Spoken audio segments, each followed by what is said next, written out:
Selamat datang di channel ini. Sahabat-sahabatku yang terkasih, pada kesempatan ini saya hendak membahas tentang dosa dalam pandangan ajaran gereja Katolik.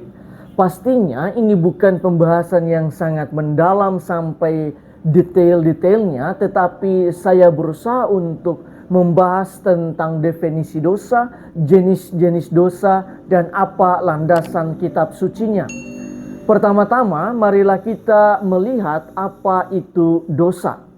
Menurut Katekismus Gereja Katolik, dosa adalah satu pelanggaran terhadap akal budi, kebenaran, dan hati nurani yang baik. Dosa juga berarti pelanggaran melawan Tuhan dan sesama, sehingga dosa melukai kodrat dan solidaritas manusia. Semua ini terwujud di dalam kata, perbuatan, atau keinginan yang bertentangan dengan hukum abadi atau hukum Tuhan. Katekismus Gereja Katolik nomor 1849. Dalam arti tertentu, dosa adalah satu penghinaan terhadap Allah, sekaligus memberontak terhadap kasih Allah juga kepada manusia dan membalikan hati kita dari Allah. Dengan demikian, dosa adalah cinta diri yang meningkat sampai menjadi penghinaan terhadap Allah. Katekismus Gereja Katolik nomor 1850.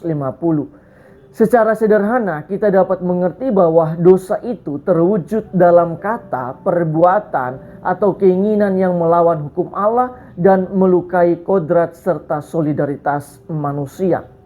Secara umum, ada dua jenis dosa, yaitu dosa asal dan dosa pribadi. Dosa pribadi sendiri dibagi menjadi dua, yaitu dosa berat dan dosa ringan.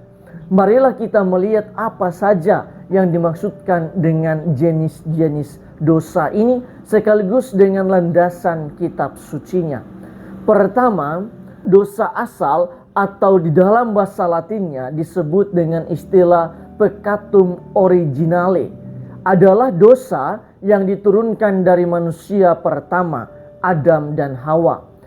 Semua manusia terlibat dalam dosa ini. Di dalam Roma pasal 5 ayat 19, Santo Paulus mengatakan, oleh ketidaktaatan satu orang, semua orang telah menjadi orang berdosa. Katekismus Gereja Katolik nomor 402. Dalam arti tertentu, dosa asal adalah dosa pertama yang ada di dalam diri manusia sejak kelahirannya di dunia ini. Adapun efek dari dosa asal ini ialah kelemahan manusiawi seperti menjadi tua, dapat sakit, dan kecenderungan berdosa. Kedua, dosa pribadi atau peccatum personale. Salah satu efek dari dosa asal ialah semua manusia memiliki kecenderungan untuk berbuat dosa. Dosa yang dilakukan oleh setiap manusia secara pribadi disebut sebagai dosa pribadi. Dosa-dosa pribadi ini perlu dinilai menurut beratnya. Karena itu dibedakan dosa berat dan dosa ringan yang sudah ditemukan dalam kitab suci, diterima oleh tradisi gereja dan pengalaman manusia menegaskannya. Bandingkan Katekismus Gereja Katolik nomor 1854. Katekismus Gereja Katolik menjelaskan bahwa dosa berat merusak kasih di dalam hati manusia oleh satu pelanggaran berat melawan hukum Allah. Di dalam dosa berat tersebut, manusia memalingkan diri dari Allah yang merupakan tujuan akhir dan kebahagiaan manusia, serta menggantikannya dengan sesuatu yang lebih rendah. Bandingkan Katekismus Gereja Katolik nomor 1855. Dosa berat ini membuat seseorang tidak kudus dan suci lagi karena hilangnya rahmat pengudusan dan keadaan rahmat. Jika tidak diperbaiki dengan pertobatan, maka dapat mendatangkan maut atau hukuman kekal, yaitu neraka. Selain itu, Katekismus Gereja Katolik juga menjelaskan supaya satu perbuatan merupakan dosa berat, maka harus dipenuhi secara serentak 3 persyaratan, yaitu 1. Dosa berat ialah dosa yang mempunyai materi berat sebagai objek.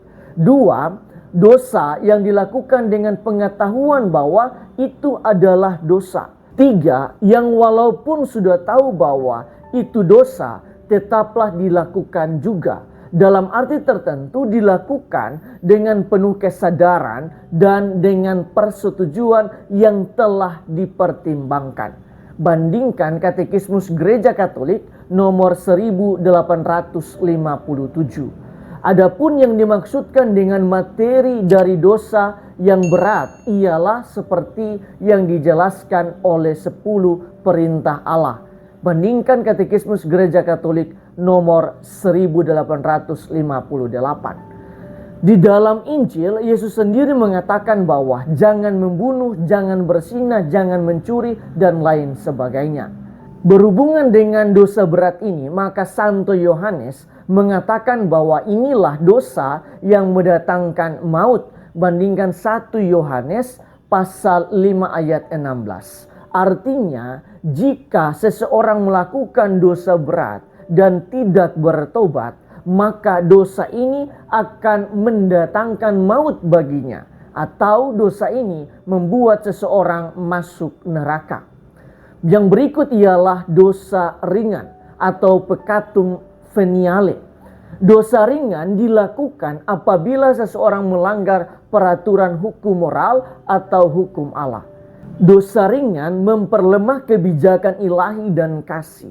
Di dalamnya tampak satu kecondongan yang tidak teratur kepada barang-barang ciptaan, sehingga menghambat kemajuan pertumbuhan jiwanya dalam menerapkan kebajikan dan melakukan kebaikan. Contohnya, orang yang ketiduran saat ibadah, ia tentunya tidak melakukan dosa berat, tetapi adanya pelanggaran ketidakdisiplinan dalam meluangkan waktu untuk berdoa. Contoh lain misalnya, seseorang yang malas berdoa karena begitu terikat dengan kesibukan duniawi. Hal ini dapat menghambat pertumbuhan jiwanya karena begitu terikat dengan hal-hal duniawi. Di dalam kitab suci, Santo Yohanes menyebutnya dengan ungkapan dosa yang tidak mendatangkan maut. Bisa dilihat di dalam 1 Yohanes pasal 5 ayat 16. Pada ayat sesudahnya, Santo Yohanes menjelaskan lagi bahwa memang semua kejahatan adalah dosa, tetapi ada dosa yang tidak mendatangkan maut. Artinya dosa tersebut tidak membuat kita mati kekal, atau dosa yang tidak membuat kita masuk neraka. Inilah beberapa penjelasan tentang dosa. Semoga menambah pengetahuan kita semua. Tuhan memberkati.